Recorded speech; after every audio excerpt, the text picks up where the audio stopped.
এই তীব্র গরমের হাত থেকে আপাতত নিস্তার নেই শহর কলকাতার। শুক্রবার রাত্রে বৃষ্টির পর শনিবার থেকে ফের বাড়ছে দক্ষিণবঙ্গের একাধিক জেলার তাপমাত্রার পারদ। হাওয়া অফিস বলছে আপাতত ঊর্ধ্বমুখী থাকবে তাপমাত্রার পারদ। আগামী কয়েকদিনের মধ্যে কলকাতার তাপমাত্রা আরো 4 ডিগ্রি সেলসিয়াস বৃদ্ধি পেতে পারে বলে খবর। তবে আগামী কয়েকদিন বিক্ষিপ্তভাবে বৃষ্টি হতে পারে দক্ষিণবঙ্গের কিছু জেলায়। তবে বৃষ্টি হলেও আপাতত ভ্যাপসা গরমের হাত থেকে মুক্তির কোনো সম্ভাবনা নেই। উত্তরবঙ্গে বর্ষা এসে গেলেও দক্ষিণবঙ্গ থেকে তা এখনো দূরে। হাওয়া অফিস বলছে উত্তরবঙ্গে মৌসুমী বায়ু, বঙ্গোপসাগর, জলীয় বাষ্প এবং পশ্চিম ভারতের উষ্ণ লুয়ের মতো শুষ্ক বাতাসের সংঘাতের সম্ভাবনা তৈরি হয়েছে। এর ফলে আগামী 3 থেকে 4 দিন পশ্চিমের হাওয়ার দাপট থাকবে অপেক্ষাকৃত বেশি। তবে আগামী সপ্তাহের বুধ থেকে বৃহস্পতিবার আবহাওয়া কিছুটা পরিবর্তিত হতে পারে বলে জানিয়েছে আবহাওয়া দপ্তর।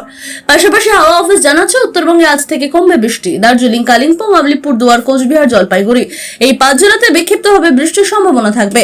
তবে ভারী বৃষ্টির সম্ভাবনা আগামী কয়েকদিনে উত্তরবঙ্গের জেলাগুলিতে নেই।